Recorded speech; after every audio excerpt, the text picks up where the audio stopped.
Bueno, buenas tardes, buenos días, depende de cuando nos veas. Buenas a todos. Hoy tengo un invitado de más allá del charco, Eduard Justicia. ¿Cómo estás? Muy bien, muy bien. Hola al otro lado del Atlántico, querida España. ¿Qué tal estáis? Muy bien. Bueno, Eduard, tú estás ahora mismo en México, ¿verdad? Correcto, sí señor, aquí, en la ciudad azteca. Muy bien. Bueno, aquí es por la tarde, allí es por la mañana. Así que, bueno, antes de meternos ya a hablar tranquilamente contigo, bueno, que la gente sepa que eres fundador y CEO de ETPay o ETPay o ETPay, ¿verdad? Has sido, si Sí no me señor. equivoco, CTO en Fintonic, que aquí lo conocemos un poco más. Has Ujú, sido sí, fue de emprendedor tecnología. con Nubersia y Wana.es. Tienes ya Sí, sí, sí. bueno, pues un catálogo como emprendedor bastante interesante. Y también has hecho carrera con algunas empresas que conocemos aquí, como por ejemplo Netmind, con Bankia y con IBM. Exacto, exacto, sí señor. Ahí la única puntualización que os diría es que Iguana, yo fui el número 3 en esa, Sí, creo que fue el número 3 en incorporarme y sí. lo emprendió pues mi querido amigo Aitor Chinchetru, que es el fundador original de Iguana. Muy bien, buen punto. Bueno, Eduard, vamos a empezar por un test rapidito y luego ya hablamos un Venga, poco más de ti y de tu perspectiva sobre la tecnología. ¿Vamos a por ello? venga, vamos. Venga, vamos a por ello. Eduard, en tu opinión, ¿un CTO tiene que ser un ingeniero en el comité de dirección o un directivo en ingeniería? Ostras, es una buena pregunta. Es una buena pregunta, porque al final siempre está la dualidad entre negocio e ingeniería y a veces a un ingeniero puro le cuesta mucho ser un buen directivo y a un directivo también le cuesta ser a veces ser un buen ingeniero. Yo creo que al final me quedaría más bien con un directivo de ingeniería. Yo creo Ujú. que es más fácil esa transición teniendo el apoyo de ingenieros alrededor que viceversa. El camino es más difícil, en mi experiencia. Muy bien. ¿Es IT una commodity o es parte de la articulación ya hoy en día de los negocios? Pues IT slash tecnología para mí es pues el músculo, ¿no? La llave que hace que los negocios como tal puedan prosperar ahora y sobre todo Ujú, ahora en este momento. Para mí no es un commodity. También depende mucho del segmento, ¿eh? No quiero profundizar tampoco a tope, pero, ujú. pero sí que creo que la tecnología ha demostrado en los últimos 20 años que ha sido el verdadero transformador de la gran mayoría de verticales que conocemos a nivel de industria. Buenísimo. ¿Agile sí o no? Sí, a medida. Muy bien. ¿Inteligencia artificial es una amenaza o una ayuda? Un cambio. Yo creo que es un Buena cambio. salida. Yo creo que es un cambio. Un cambio amenazante o un cambio que viene a ayudarnos. Pues no, si quieres explicar un poco aquí en este punto, porque al final siempre hay un poco de ruido alrededor de la inteligencia artificial. Mm. Y yo me acuerdo cuando entré en el mundo de la tecnología, no quiero que la gente descubra qué edad tengo, pero ya hace muchos años, y me acuerdo que no había debuggers, ¿no? O los Mm. debuggers pues no estaban todavía pues implantados de manera profesional, ¿no? Y yo recuerdo a compañeros míos picar PHP en bloc de notas y cosas así de memoria. O recuerdo la universidad en la que escribíamos el código con bolígrafo, ¿no? Entonces, Mm. yo me tomo la inteligencia artificial, mira, apalancándome la palabra ayuda, como un don de apoyarte para mejorar lo que se construye, ¿no? Entonces, lo veo casi como el debugger 2.0, por así decirlo, ¿no? El Mm. debugger de los últimos 10 años ha ayudado a muchos ingenieros y desarrolladores pues oye, a no tener que centrarse tanto en la sintaxis, a no ver si el punto y coma o ese guión se les ha faltado, o si la clase está mal construida o no, ¿no? Yo creo que la inteligencia Mm. artificial va a darnos ese segundo empujón que va a acelerar todavía más la tecnología, ¿no? Buenísimo. Última pregunta de este test rapidito. La mejor cualidad, en tu opinión, que puede tener un CTO. Pues para mí, ser un gran traductor. O sea, tiene que saber traducir muy bien una oportunidad de negocio que le están contando en tangibles, ¿no? Y eso instrumentalizarlo, ¿no? Es decir, lo que quiero decir es que no solo lo aterrice, sino que sea capaz de darle ese delivery, ¿no? La palabra típica, Ujú. ¿no? De que todo es delivery. Yo lo apoyaría o lo sumaría junto con esa capacidad de traducir, ¿no? La necesidad de negocio a esa ejecución. Buenísimo, Eduard. Pues oye, un 10, ¿eh? Un 10 en este test, rapidito. Sí, bueno. Bueno, bueno, me alegro, me Bueno, alegro, me alegro. oye, me gustaría hablar un poquito de ti ahora porque tienes un perfil que a mí me despierta mucha curiosidad, me parece súper interesante, porque tú eres una persona que viene del mundo de la tecnología y ahora mismo diriges tu propia empresa de pagos, ¿verdad? Ujú. Sí, Entonces, señor, sí, señor. tú has hecho ahí un viraje que me parece súper interesante, pasando un poco de esa sensación que a veces tenemos, ¿no? Los que venimos del mundo de la tecnología, de yo programo lo que me piden. Has pasado por un viaje, yo creo que muy interesante, por diferentes disciplinas o diferentes capas de la empresa, y ahora tú eres de la cabeza del negocio de la empresa. Y por eso me parecía súper interesante esta entrevista, porque tú has vivido ya la empresa desde ópticas muy distintas que a veces viven disjuntas. Así que, Eduard, cuéntanos un poquito más. ¿Quién es Eduard Justicia? Pues arrancaría diciendo que soy un teleco que nunca fue teleco, como muchos telecos. Nunca me dediqué a lo que verdaderamente estudié, ¿no? Pero sí que en esencia algo que me llevo de la carrera o de la ingeniería, en general, independientemente de que sea teleco o cualquier otra ingeniería, es que a los que nos gusta la ingeniería nos gusta, ¿cómo decirlo? Resolver problemas, ¿no? O entender las cosas de verdad, ¿no? Y es algo que siempre me ha llevado de cabeza, ¿no? O sea, siempre me ha encantado el hacer esa bajada, entender las cosas mucho, mucho, mucho y sobre todo ver cómo conectan las cosas, ¿no? De ahí un poco te lo voy a ir llevando, ¿no? Yo cuando arranqué, pues arranqué en la banca, de hecho, ¿no? Prácticamente, ¿no? Tuve alguna transición en lo que decías, ¿no? En escuelas de tecnología como NetMind y compañía, pero realmente el arranque fuerte o lo que yo considero que más me impactó en mi carrera fue cuando entré en la caja, ¿no? Local y luego posteriormente en Bankia, ¿no? Yo vivía en el mundo de los sistemas y al final el que trabaja en la ingeniería de sistemas está siempre pensando en cómo conectar esos sistemas para que acaben resultando un servicio, ¿no? Dentro de la banca, ¿no? Y en este caso, en mi caso, ¿no? Y yo creo que eso fue un poco el detonador, ¿no? Yo siempre he querido entender mucho las cosas y el camino en el entendimiento de la banca me ha ido dando pues una experiencia que poco a poco, casi de manera natural y sin forzarlo, ¿eh? No tenía pensado con 21 años ser CEO de una compañía de pagos. Yo creo que esas cosas no suceden realmente, Ujú, si no mienten, sino que más bien ha sido una cosa que se ha ido descubriendo a medida que ibas pues avanzando en tu carrera, ¿no? Y apalancándome en eso, ¿no? En resolver problemas, en entender las cosas, pues lo he ido llevando poco a poco a posiciones donde esa necesidad de resolver los problemas y entenderlos bien, pues era en clave, ¿no? Volviendo a la posición de CTO, ¿no? O de líder de ingeniería o líder de tecnología, ¿no? Que al final tiene que ir pues haciendo esas bajadas y traduciendo lo que te comentaba antes de negocio, ¿no? ujú, Y el último extremo, la última, para mí, la última, pues no sé si es el último nivel, pero diría que ya un nivel ya más alto es cuando empiezas a conectar no solo sistemas tecnológicos, sino sistemas de organización, ¿no? Sistemas ujú. de personas, ¿no? Pues oye, tienes operaciones, tienes Customer Success, tienes el producto, tecnología, ¿no? Y yo siempre digo que es como una especie de zoo, ¿no? En el sentido de que Eso, cada área matiza ese tema o bien, ¿eh? cada rol, ¿no? Cada rol o cada área, y lo digo con todo el cariño del mundo, ¿no? Somos animales distintos, nos movemos Ujú, distintos, tenemos formas de ver el mismo problema de manera distinta, ¿no? Y desde la posición actual que ocupo, pues algo que me llama mucho la atención o que me gusta muchísimo es conectar esas cosas, ¿no? Antes hablábamos de conectar los sistemas tecnológicos para crear un servicio o un producto final, pues al final cuando conectas los sistemas de personas o grupos de individuos en una organización, lo que acabas construyendo es pues la visión de una compañía, ¿no? ujú. Esa te diría que es como la máxima al final de lo que ha sido mi carrera hasta ahora, ¿no? Y nada, yo creo que ese es un poco el resumen a alto nivel, ¿no?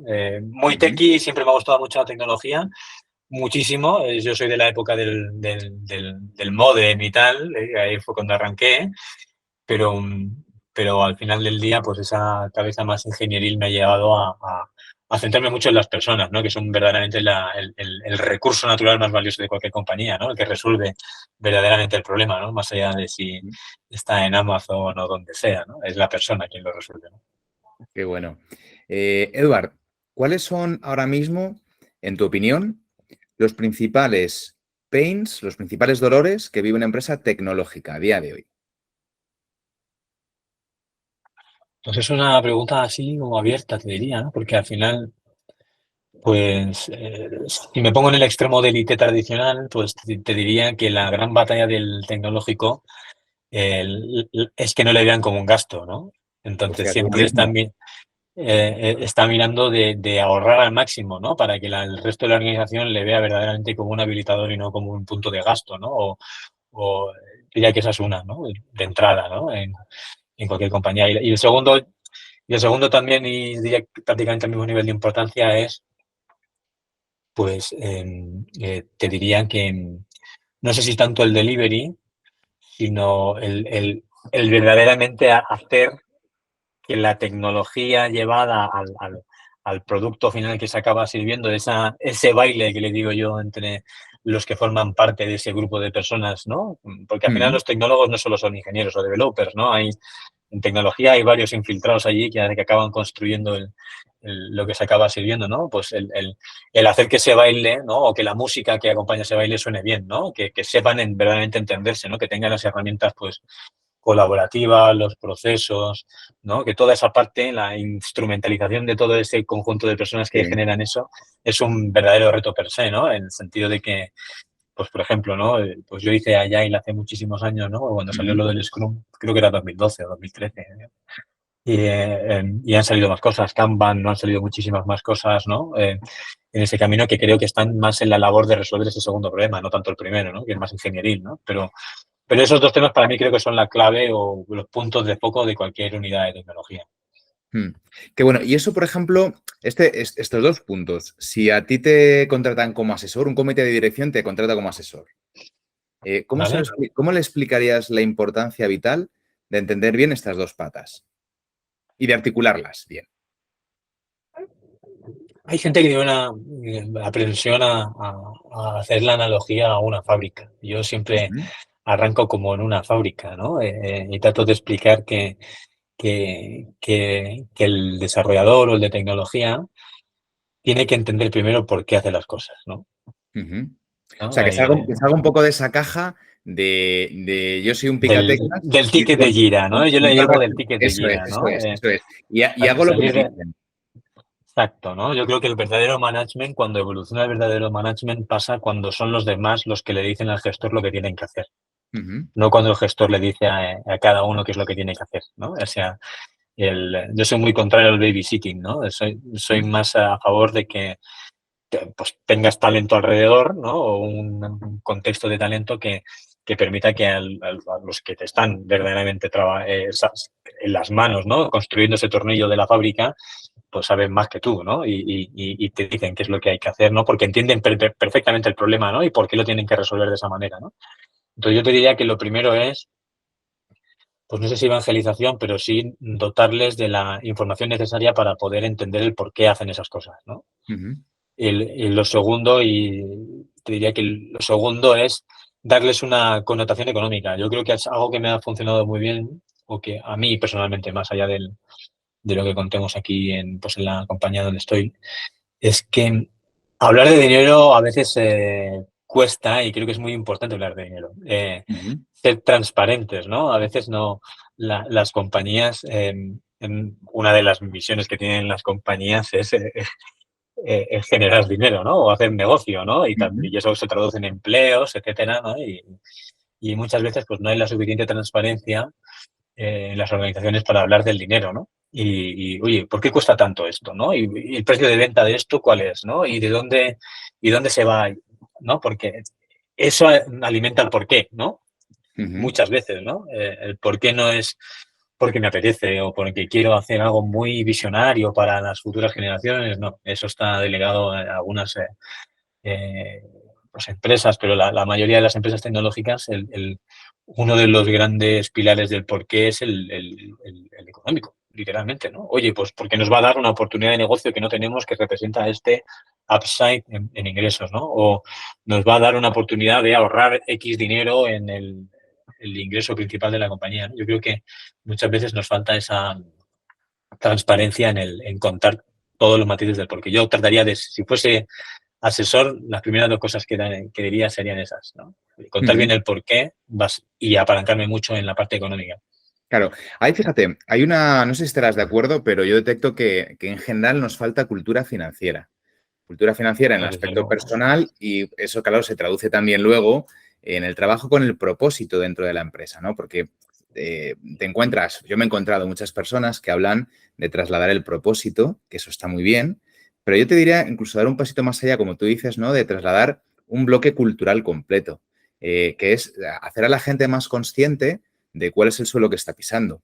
Y eso incluye el propósito final, o sea, para qué sirve lo que está haciendo, pero también efectivamente un poquito de cultura financiera en términos de cuánto nos cuesta. Parece que desde la parte de tecnología exigimos, o se exige, ¿no? Yo me lo encuentro en todas las empresas a las que voy, que las áreas de negocio, esos señores de por ahí arriba, justifiquen para qué vale lo que nos están pidiendo, pero en el momento en el que tú empiezas a abrir un poco los ojos a la gente diciendo, oye, esto que tú estimas en una semana de trabajo se traduce en 30.000 euros. En la percepción de coste, cuando hablamos del espacio temporal al montante económico, cuando trasladamos una semana a 20.000 euros, cambia la perspectiva que alucinas. Y eso lo hacemos en IT, lo hacemos también, por ejemplo, cuando trabajamos eficiencia de reuniones. ¿Sabes? Hay algunos Sí, programas. típico. Sí, sí, sí, sí, que nosotros lanzamos en los clientes, pues nos dicen, es que yo no tengo tiempo para más reuniones, es que no hago más que reunirme. Y en el momento en el que les informamos de cuál es el coste que tiene que dediquen una hora a juntarse 15 personas para que hablen dos, les dices, oye, los 15 te cuesta este dinero, 1.500 euros. Si fueran dos, serían 200 euros. Esa es la diferencia, ¿no? Y ahí es cuando empiezan a tomar ya una conciencia y una perspectiva totalmente distinta, pero para la que no estamos habituados. Sí, sí, totalmente. O sea, construir la cultura es casi, hay que llevarlo casi al hábito, ¿no? Del día a día, Ujú. ¿no? O sea, y la educación financiera o el tener más conciencia de dónde estás y la organización en la que estás, etcétera, creo y por experiencia, te vincula mucho más con la organización, ¿no? Que todo lo contrario, ¿no? Si tú Claro, sientes que en la organización pues no sé, ¿no? Los 35.000 euros traducidos en una semana solo se quedan en 35.000 euros y una semana y no se ve pues ni el retorno ni ciertas ni otras variables, pues al final se genera como un muro entre el que pide y el que da que claro. deja una fricción brutal, ¿no? Entonces, yo creo que forma parte del día al día, ¿no? Volviendo un poco pues también a los liderazgos tecnológicos, ¿no? Pues esa parte de liderar el día a día con esos mensajes pues de transparencia, ¿no? Y de educación en todas las aristas más allá de la tecnológica, yo creo que ayudan un montón a toda la organización. Claro. Y ahí, por ejemplo, de nuevo, siempre bueno, con tu perspectiva, con tu experiencia, em, este, esta movilización de una nueva cultura más consciente y más conectada, ¿de quién crees que es responsabilidad inicialmente y de quién es imprescindible para que eso siga permeando en la empresa?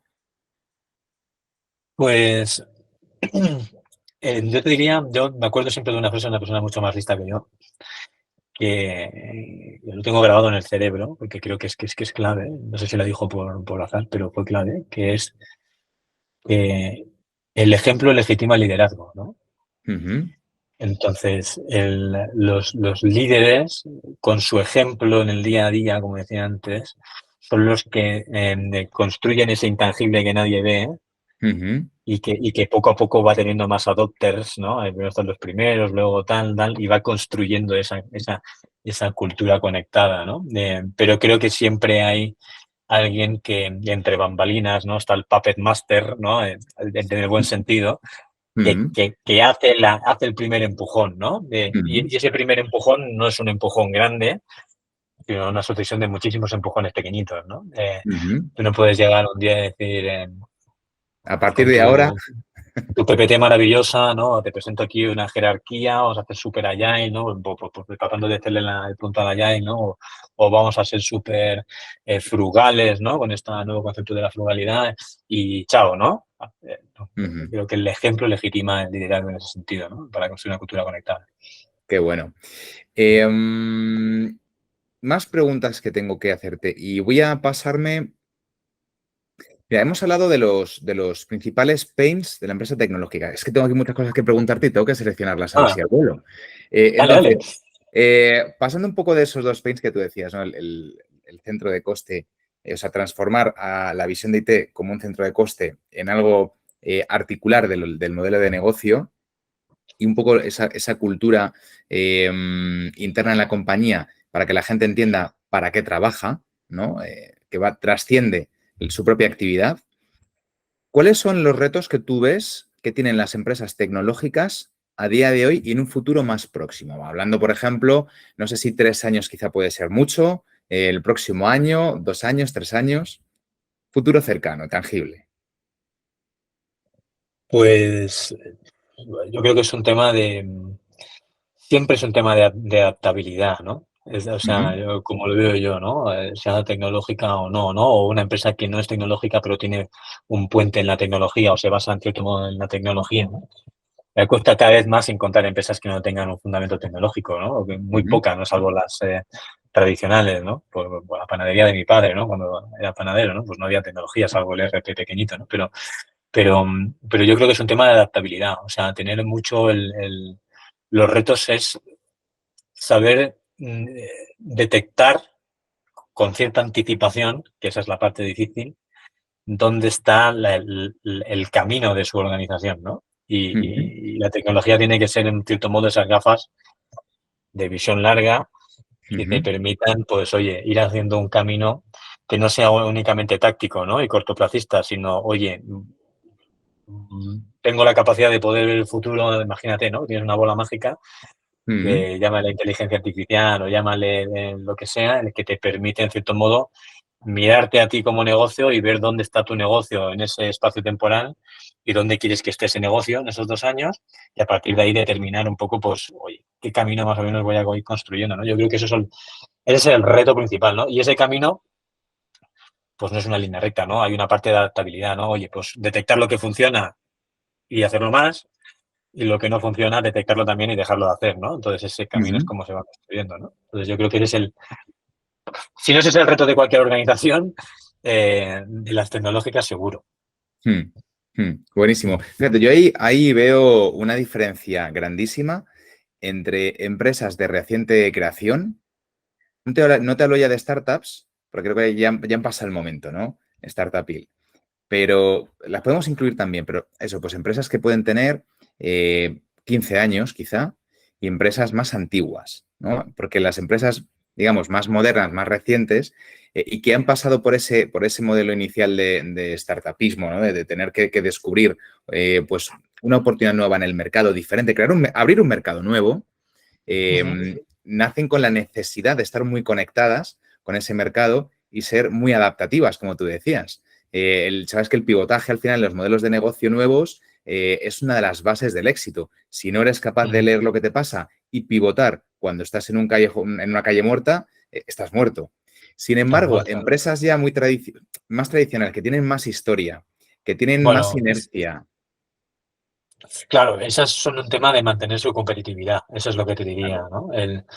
Porque el resto del mundo sigue empujando, ¿no? claro. Y muchas veces la inercia lleva, pues, a eso, ¿no? Bueno, yo ya estoy rodando, mi bola de nieve ya tal, y nunca te paras a pensar que, ¿no? Que una empresa china se va a comer tu mercado de coches eléctricos, ¿no? Ujú, Entonces, tienes que tener esa mentalidad de competitividad, estar siempre muy cerca del mercado para seguir siendo competitivo viendo a los que están a los lados, ¿no? De esa carrera, ¿no? Yo te diría que las tradicionales tienen o las que llevan más tiempo ya tienen cierto share, por así decirlo, dentro de su vertical. El seguir siendo competitivos es el verdadero reto, ¿no? De esas compañías. claro, que fíjate que ponemos siempre los mismos ejemplos, pero es que son muy reales. Lo que le pasó, por ejemplo, a Nokia, siendo el rey de los teléfonos, los teléfonos móviles de gama alta, Bueno, cuando, claro, claro. cuando menospreciaron lo que podía llegar a hacer Apple con el iPhone, o lo que pasa, por ejemplo, con la falta de adaptación que ha tenido Kodak, otro de las reinas de la fotografía. BlackBerry era el También, también, entonces también. rey en 2011 en los comités ejecutivos, ¿no? Todos tenían También una es verdad. BlackBerry y ha desaparecido, ¿no? Pero el más cercano, por ejemplo, y es una empresa súper mega potente, es la de Elon Musk, Tesla, Ujú, donde está buscando aranceles en Estados Unidos por tratar de frenar el auge chino con la ujú, empresa BYD, que ya está instalando, ujú, de hecho, centrales en México. Imagínate, ¿no? ujú. Es que o eres competitivo Claro.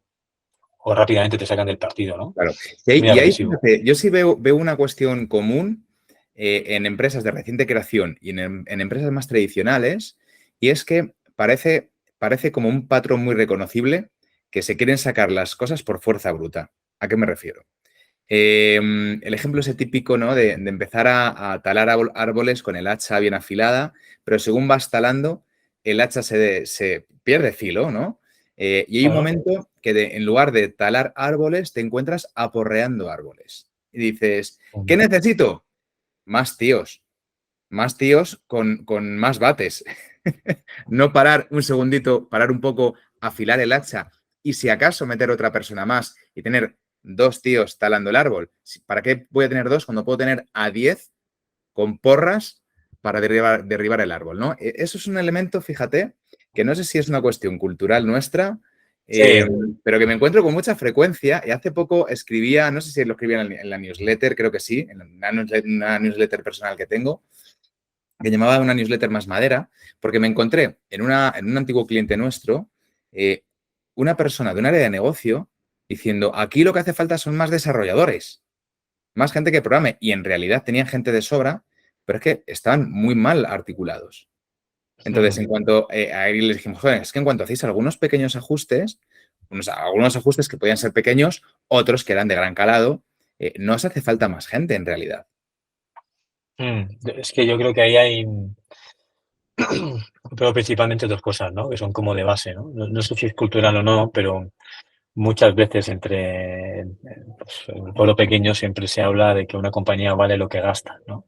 Ujú, Y hay muchas compañías, referencia en España y en todo el mundo, no es algo español, ¿eh? No voy a poner nombres porque si no nos van a buscar, pero que tienen hordas de equipos ujú, gigantescas porque su P&L al final del día o su cuenta de resultados o la que le dicen a los accionistas cuando toca reportar es que valen lo que gastan, ¿no? Y que necesitan mayor inyección porque están gastando mucho, porque están construyéndonos, ¿no? Entonces, siempre en el interior, que es lo más difícil de cambiar, es que muchos pues, fundadores o de compañías tradicionales, sobre todo, pues han nacido con ese mindset, ¿no? De ujú, gastar, ¿no? Para valer, ¿no? Esa es la primera, ¿no? Y la segunda también luego es un tema más estratégico de cómo construyen los equipos o cómo los mantienen, ¿no? O sea, yo creo que muchas veces más vale un gran equipo que un equipo grande, digo yo, ¿no? ujú. Y los grandes equipos, pues muchas veces, pues teniendo cuatro o cinco personas de verdadero tier profesional buenos que la jueguen al toque, valen mucho más que 30 que están tratando ¿no? De hacer bueno su trabajo. Oye, que siempre hay etapas, ¿no? Y de hecho, fíjate, yo cuando digo de la organización de meter a gente pues que está en sus primeros años pues, ¿no? De profesionales, pues qué mejor que caer en un equipo muy potente que le permita tener un booster en sus primeros años con una, ¿no? Yo siempre les digo las cocinas de estrella Michelin, ¿no? Un aspirante a cocinero ¿no? De alta talla, lo primero que seguramente le gustaría es estar sus primeros años en el bully, ¿no? Aprendiendo a ver cómo, ¿no? O en donde sea, ¿no? De estos de estrella Michelin, ¿no? Pues yo creo que esas dos cosas, ¿no? Yo creo que culturalmente en el interior, pues todavía sigue arrastrándose esa cultura de valgo lo que gasto y la segunda es que muchas veces no se presta atención a que un gran equipo es mucho mejor que un equipo grande. Ujú. Qué bueno, fíjate, hace poco veía una entrevista, no me acuerdo ahora mismo a quién era, pero me saldrá. No sé cuándo me saldrá, igual me sale cuando hayamos cerrado esta entrevista, pero estaba viendo una y decía, era también un fundador de una empresa, de una startup, y decía, la primera que fundé no lo hicimos bien, porque metimos a gente, solamente gente súper top, y nos costó mucha pasta. En la segunda, aprendí esa experiencia y metía gente muy junior. Y la cagué más todavía. Dice, para mí lo ideal, el equilibrio está justo en esto que tú estás comentando, ¿no? En tener un equipo con algunas personas muy top, que sean, digamos, las que se encarguen de siempre estar a pie de cañón y permitirnos dar siempre un paso hacia adelante, y gente un poco más junior, que no tenga que ser tan top, que de alguna manera es más fácil de gestionar su propia expectativa de desarrollo profesional, tienen pues esos referentes de los que aprender más rápidamente y que en lugar de tener 9 veces un año de experiencia, puedan tener 9 años distintos de experiencia, o 3, o Ujú, 1, o el tiempo que estén ahí, ¿no? Y ujú, decía, de ujú. esa manera podemos equilibrar presupuesto, equilibramos talento y es más fácil construir un esquema de sostenibilidad interna. Y bueno, y es que al final la gente se va Eso es una en verdad las inmutable, empresas. ¿eh? La gente se va a veces da Eh, igual lo que hagas. Oye, la gente se va y es una cosa que tienes que asumir, ¿no? Y entonces, en ese esquema estratégico de cómo construir los equipos, tienes que atender a ese ítem, ¿no? De que la gente se va. Entonces tienes que ir, pues, construyendo, no porque sea de Barcelona, ¿no? Pero tienes que tener una buena masía, ¿no? De futbolistas, ¿no? Ujú. O una buena fábrica, ¿no? Como es en el caso del Madrid, ¿no? Pues igual, siempre es así. Bueno, Qué siempre bueno, es así. qué bueno. Eduard, antes te he preguntado sobre agilidad, porque, bueno, tú conoces bien la agilidad también, y quería preguntarte, a mí, bueno, te enfoco un poco, ¿vale? A mí la agilidad por la agilidad no me gusta. Creo que es el primer síntoma del fracaso más absoluto. La agilidad nosotros la entendemos como una palanca para resolver problemas que tiene la empresa. Problemas, dificultades o para llegar un poquito más allá donde ahora mismo no puedes. Entonces, quería preguntarte en ese sentido, ¿cuáles son problemas que tú hayas tenido, que te hayas encontrado o ese momento de tengo un colega que y que hayas podido resolver de alguna manera apoyándote en la agilidad? O tu amigo. Pues la agilidad como tal, yo soy muy, ostras, ¿cómo lo voy a decir? Porque a lo mejor juega incluso en contra, ¿no? Pero no es que sea muy en contra de los posits y de poner posits por todas partes y tal, creo que queda muy guay y probablemente en primeras etapas donde estás tú y tu otro yo, pues no tiene sentido, ¿no? Pero cuando empiezas a construir un equipo más grande que tiene que tener un delivery grande, yo creo que la agilidad final se aterriza en dos puntos, yo creo, ¿no? Por experiencia, ¿no? Que es que uno es que la agilidad es casi un atributo del rol del que forma parte de la organización, ¿no? No es Ujú, tanto que vengo y establezco Scrum o hago que ujú, haya una transición X y tal, o hago un sprint planning y hay sprint plannings que son una basura y no sirven para nada, ¿no? Porque los que están en la sprint planning no tienen ese principio de agilidad interno, ¿no? No son personas ágiles, son elefantes dentro de un sprint planning, ¿no? Entonces yo creo que el primero es un tema de que lo que fiches o de lo que trates de enseñar luego dentro tengan ese mindset ágil de, oye, pues si hay que ir a preguntar o si hay que hablar en llano sin meterle tanto edulcorante con siglas y terminología extraterrestre para tratar que te entiendan todos, pues hazlo, ¿no? O sea, para mí la agilidad real reside allí, ¿no? Cuando el equipo interactúa, casi ni se hablan, ¿no? Muchas veces, ¿no? Porque es que se miran y saben perfectamente, ¿no? Dónde está el tema, ¿no? Eh, y la otra, a medida que va creciendo las compañías, no es porque sea teleco ni ingenieril, ¿eh? Los procesos ayudan un montón. ujú, Los procesos son fundamentales, o sea, son la línea del guión de la película muchas veces, ¿no? Y el punto de apoyo, ¿no? Cuando toda esa agilidad, pues, que es súper buena, no tiene un punto de referencia dónde estoy parado en qué proceso, a veces genera mucha inestabilidad, ¿no? Y que permite sobre todo que la agilidad se traduzca en calidad, ¿no? Yo soy muy de las 3 ¿no? Las 3 había un tío en Estados Unidos que decía, ¿no? Que eficiente, ¿no? Perdón, efectivo, eficiente, excelente, ¿no?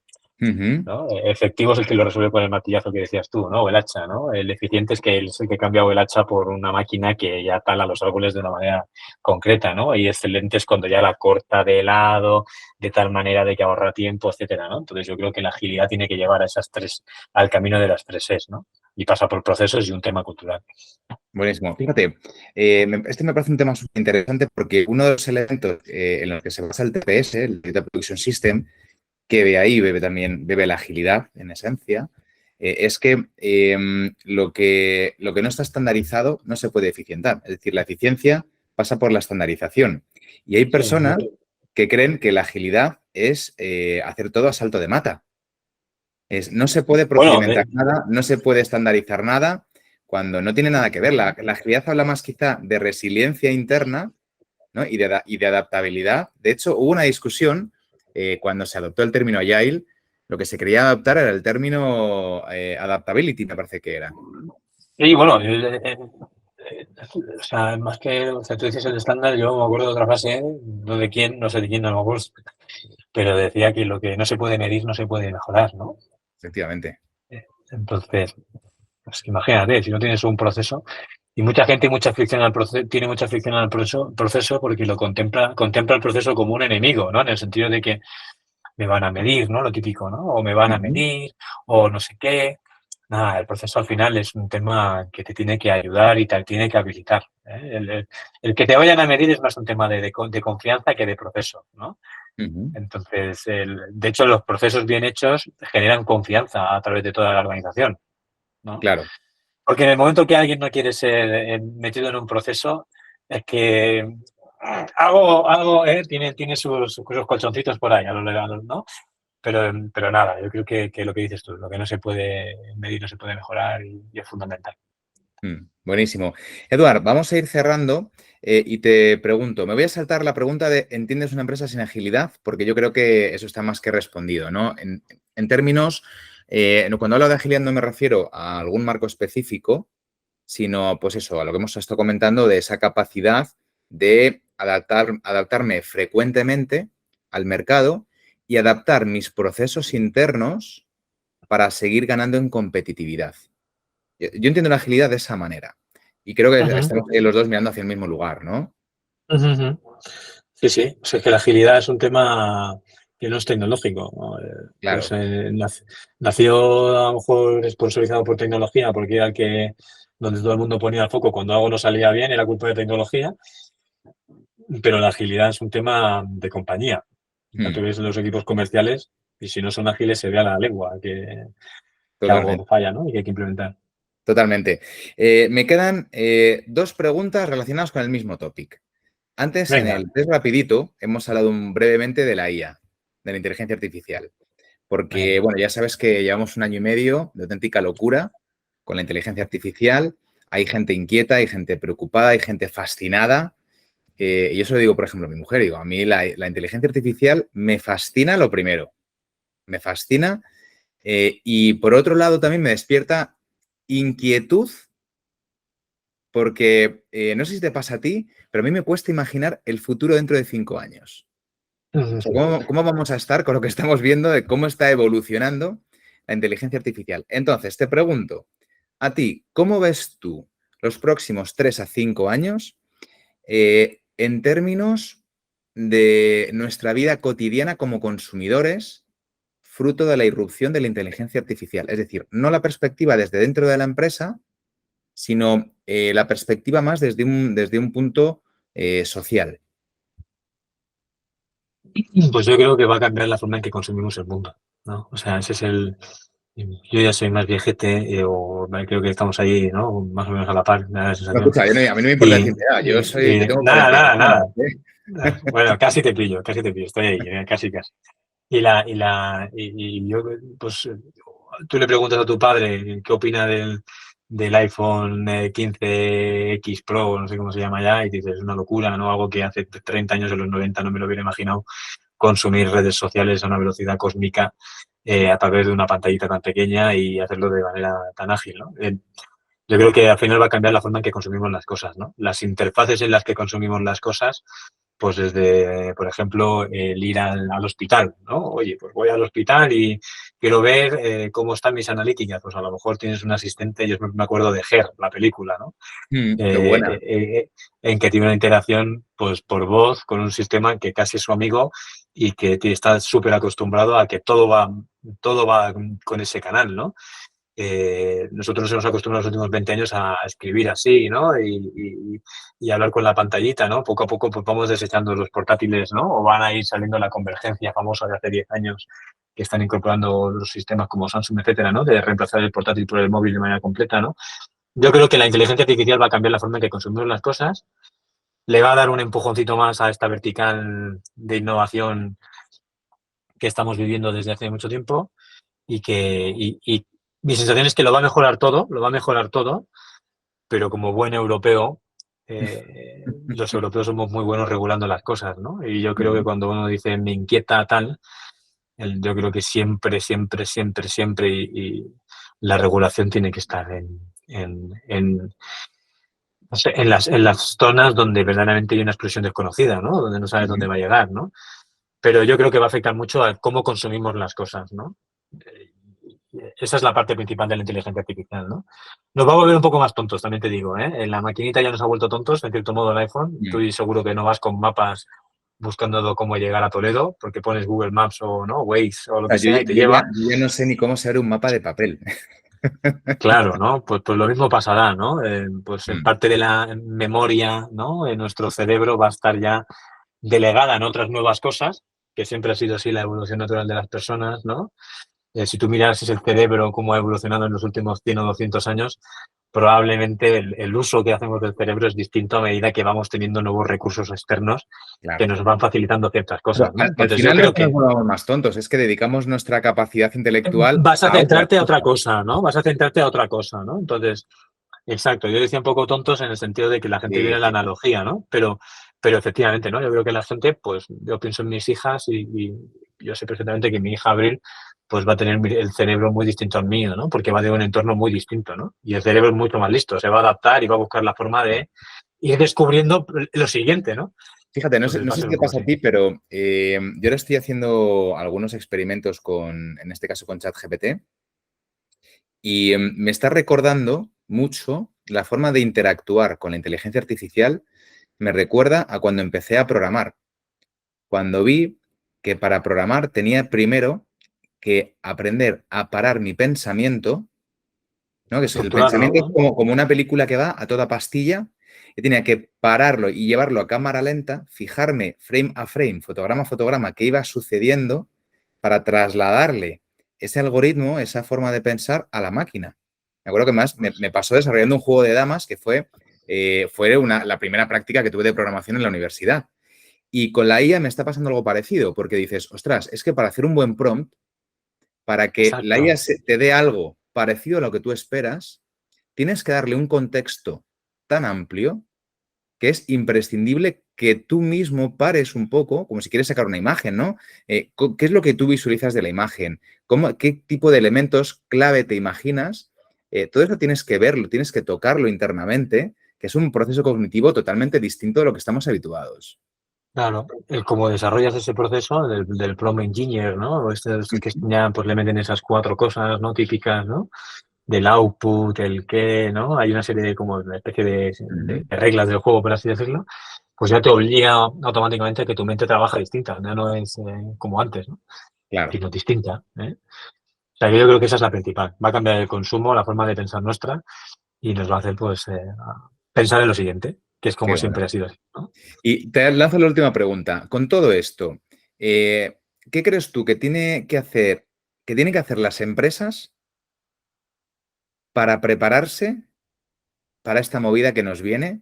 No me gusta el término movida, pero es que es un temazo, ¿eh?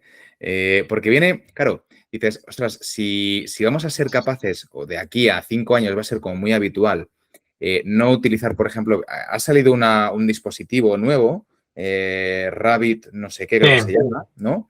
Por me 200 suena eso. dólares, que es un asistente al que tú le das las credenciales de aplicaciones tuyas del móvil y tú le dices, oye, me quiero hacer un viaje en estas fechas a este sitio, búscame el hotel que esté más céntrico, no sé qué, no sé cuántos, con estas características, dentro de este rango de precios, resérvame los aviones que me hagan falta para llegar hasta aquí, todo el medio de transporte y el propio Sí, asistente te lo hace todo. Entonces, claro, dices, ostras, eso es una revolución para nosotros social de la leche.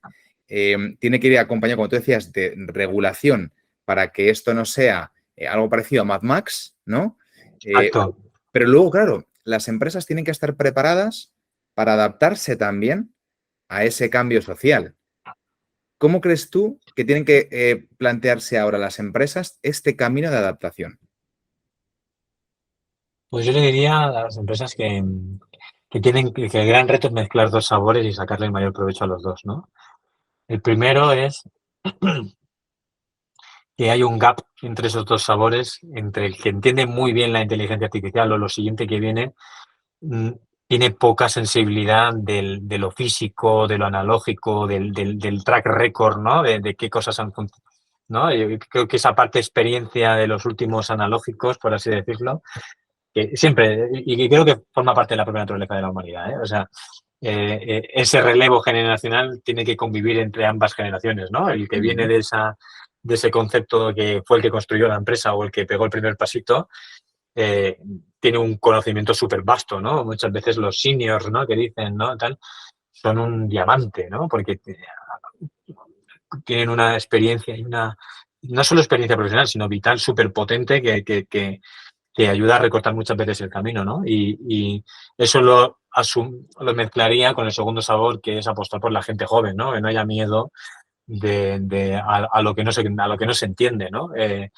el sentido de que tú fichas a un chico de 20 años hoy, ujú, que ha nacido en el 2004, ¿eh? Ojo, ¿eh? Tú fichas a un chico del 2004, nacido en el 2004, y al principio pues te costará porque no tienes muy pocas cosas en común y tal, pero su forma de ver el otro lado del prisma es el que te da el siguiente escalón, ¿no? Como compañía, ¿no? Pero le hace falta un escalón anterior, ¿no? Que es el que te ujú, digo, ¿no? El senior que le marca, ¿no? Que le explica el cuento, ¿no? Para que pueda dibujar, para que pueda explicar las siguientes páginas del cuento, ¿no? Yo lo cuento muchas veces esto aquí tenemos a un chico, Fran, no sé qué edad tiene, la verdad, no quiero, ¿eh? Pero tendrá 20 años o 21 años. Y yo me fijo en él, ¿no? Él es frontend, ¿no? Él desarrolla la parte front, ¿no? Y tiene una relación con la inteligencia artificial en su día a día para construir cosas que los old school como yo ya, pues alguno lo vería como, ay, ay, ay, ay, ay, ay, no, no, no, no, no, qué miedo, ¿no? A ver qué va a pasar, no, no, no. Y al contrario, tiene un manejo que es excepcional, ¿no? Para poder sacar lo siguiente mucho más rápido, ¿no? Entonces yo creo que son esas dos cosas, ¿no? Yo a cualquier compañía le diría, oye, muy atento a los seniors porque son los que han sido los sherpas que han construido, que han ido hacia la montaña y te han ido acompañando. Añádele ahora a la inquietud de la gente joven que conoce lo nuevo, ¿no? ujú. Y siempre es así. Qué bueno. Bueno, Eduard, mil gracias por este rato. Nada, oye, cuando queráis, ¿eh? Cuando queráis. Un placer. Muchas gracias, amigo. Cuídate mucho. Un abrazo fuerte. Chao.